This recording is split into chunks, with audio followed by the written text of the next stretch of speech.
Hi everyone, it's Sydney from Sydney Mar Wellness. It is the afternoon when I come out and have a little chit chat with you about what's going on in Chinese New Year's, wonderful family traditions that we used and enjoyed in our family, and I wanted to share them with you.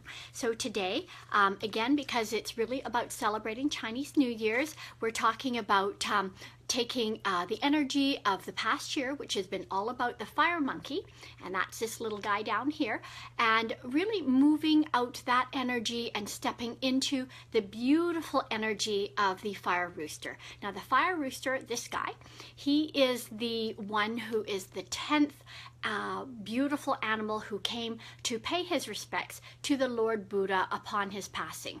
And that is how all of the animals became into the Chinese zodiac, the 12 of them, because as they arrived from 1 to 12, they presented themselves to pay their respects to him and to say their goodbyes. And to honor them, the Lord Buddha decided to name one of the each year for them, and they are named in the proper sequence. So this year is the year of the fire rooster, and it's all about bringing in a new energy, a happier, a brighter, more communal feeling throughout the community. There will be some petty scrabbles. Now, these are things that we're to expect. It's all about, just shifting an energy and learning about how it's going to affect you and how that we can, shall we say, make the best of this upcoming new fabulous year that we have to look forward to. So today in our celebrations, what I wanted to talk to you about was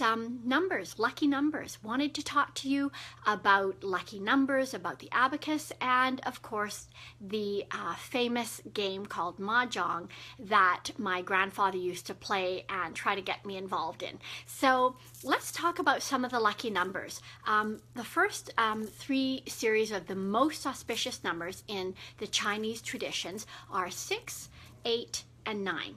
Now 6 is sounds like Lu, and that means like smooth or well off, and that was something that we really enjoyed to bring into our life. That's why it falls into amongst the most auspicious numbers. And then we have 8. Now 8 sounds like ba or fa. Now that means really to make a fortune or to bring in fortune. That is why you'll see so commonly that the Chinese or the Asian families really love the number 8. It also has a bit of a circular feel to it, and really that's like the affinity, the ongoing, the sustainability that we all look for. The number 9 is the third most auspicious number. Now what's fun about that is that really it means everlasting. And that means that our emperor used to have in his robes 9 dragons. The Beijing palace was built with 9,999 rooms, and that is all based on everlasting longevity, so for that whole feeling of eternity. So that is really what the number 9 is about.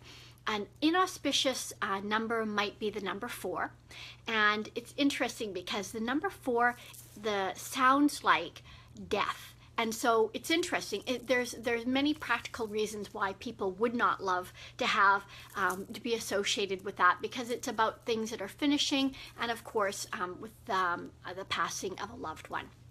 So it's interesting because my father, of course, had his businesses in Chinatown, and one of his businesses was as an insurance agent. He used to take care of all of the people who needed their licenses and their license plates for their cars and to work out the best insurances for them.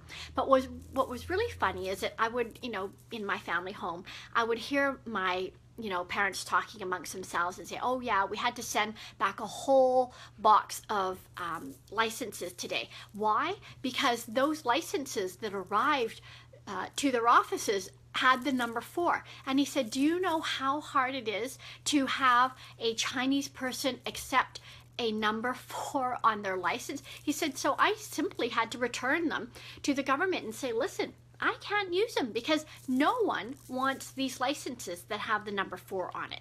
Another number that is not very popular in Chinese customs is the number 7. And that's because it sounds like to cheat. So those are, you know, a couple of numbers that are popular or unpopular. The 3 lucky numbers that come up very often or most auspicious are 6, 8, and 9. And the 2 considered reasonably unlucky or really not welcomed are 4 and 7. Number 2s are considered lucky, like double lucky. They love that it infers a type of abundance. And the number 5 is kind of a neutral number. It really is about, you know, there's the 5 blessings. The 5 blessings being wealth, happiness, longevity, luckiness, and of course prosperity. So those are considered the 5 Chinese blessings, and those are some of the numbers that you can look forward to incorporate into your life, maybe in your house number, maybe in something that has a serial number on it, to welcome in abundance into your life.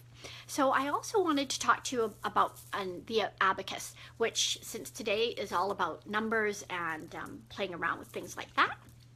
So let me show you my grandfather's abacus.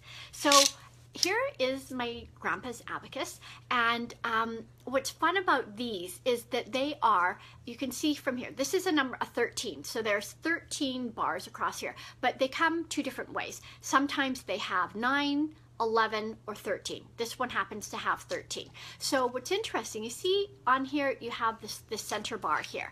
So these are, and I'm going to just turn it a little bit like this so I can hold these up. The ones that you're counting are the ones that touch the center bar. So let's just move this up. So if I were to try to show you the number, say 6. So the top ones, these are called top, these are top beads, and these are bottom beads. So the top beads, this one is worth 5 times what this is. So if I were to do this, let's just separate these again. I'm trying to hold it up and show you at the same time. There we go. Of course, you're only supposed to use 3 fingers, but hey. Okay, so this would be 5 because I've got it touching the bar. This would be 1, so 5, 6, 7, 8. So that would be my number 8.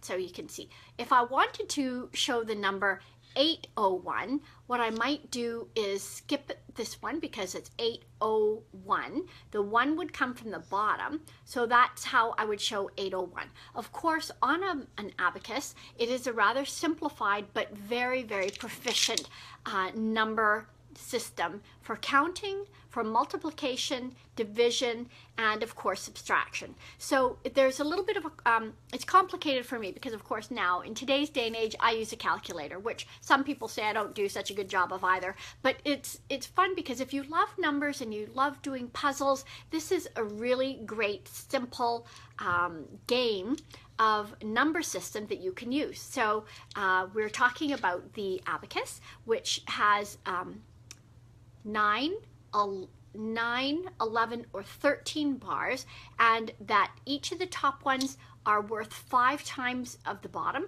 So if I were to show you how to do the number 8, I would say let's have 1 down, move this up, and you're only supposed to use 3 fingers, but this is me trying to show it to you. So this is 5, 6, 7, 8. If I wanted to show the number 18, I would go 1 and 8. So this is 5, 6, 7, 8. So that's 1 and 8, so that's 18.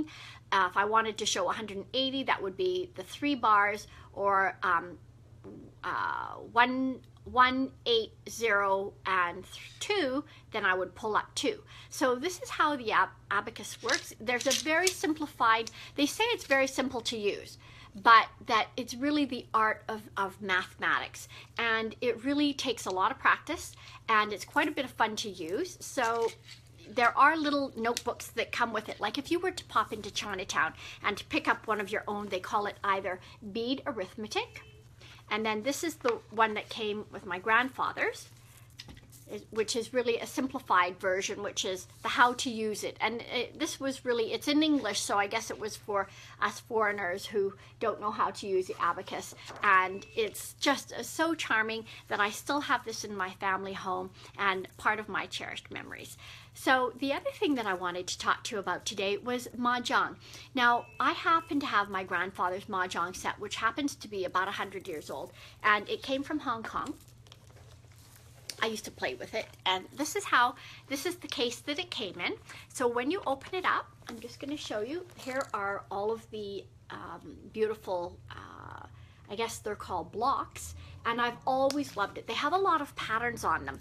So I'm going to show you that when you're playing Mah Jong, there's only 4 people are allowed to play. It's kind of like gin rummy. So you have the 4 sides, and then you have the banker. So pretending I'm the banker, then I would be east, then there would be east, west, south, and north. And in the game, because of all of the different numbers, you have 9 different types of blocks. So when they put them all on the table, and it's a very noisy game, and I used to go to Chinatown with my grandfather once we moved out into Burnaby, and he would take us to one of his friend's house, and there would be 4 of them playing. There would probably be some other adults hanging around, and at another table they would have all the children at the table of children to keep us busy. They had it piled full of food, and so we'd be busy eating maybe noodles or some stir fry that they had made for us while they were busy playing Mah Jong, which is a gambling game. It is kind of like a card game, but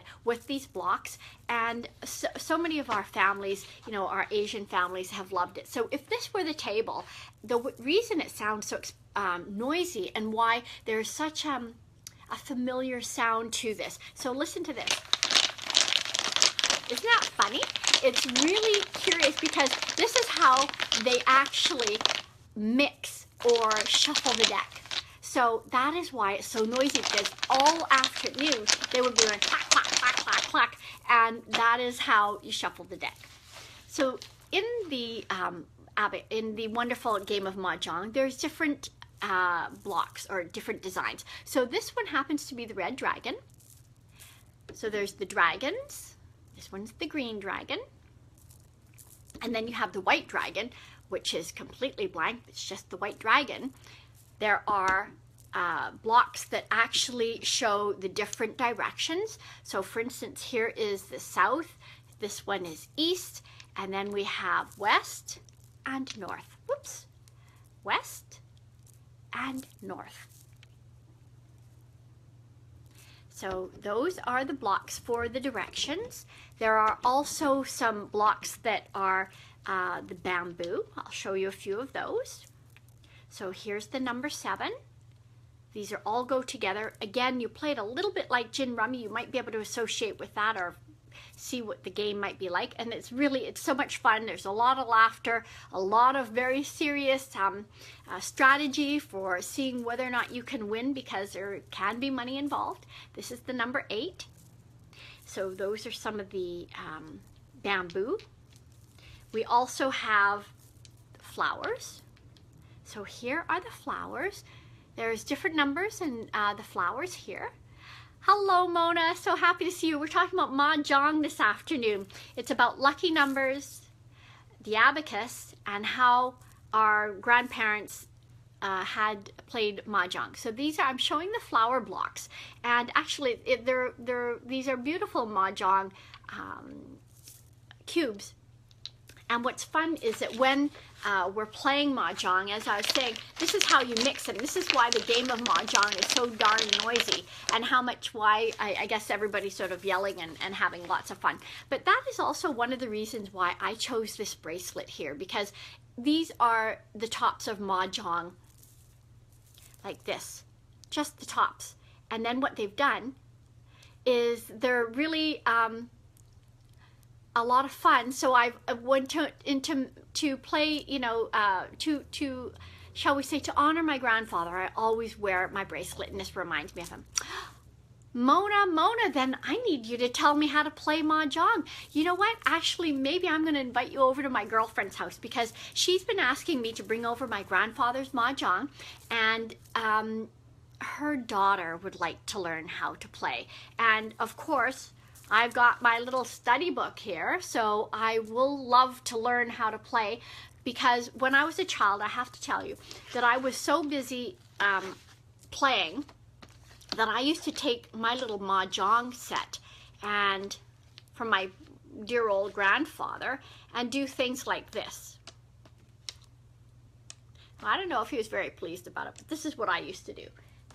And then I had the little pieces of cardboard because I wanted to build mansions out of them. So this is what I would do. Dear old grandfather, you know, was probably wondering what the heck is Sid doing?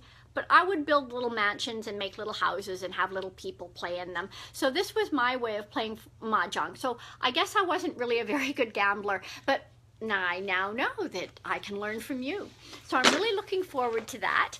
And I also wanted to talk to you about the fact that, you know, we've been sharing many family memories, and the one product that I have that would be in my wellness area that really is about sharing cherished family memories, and that's this one. And a lot of people have been asking me about that. That's called Sweet Memories Smart Thinking. And the reason that this one goes with today's theme is really because the ginkgo is ingredient is what we depend on in this.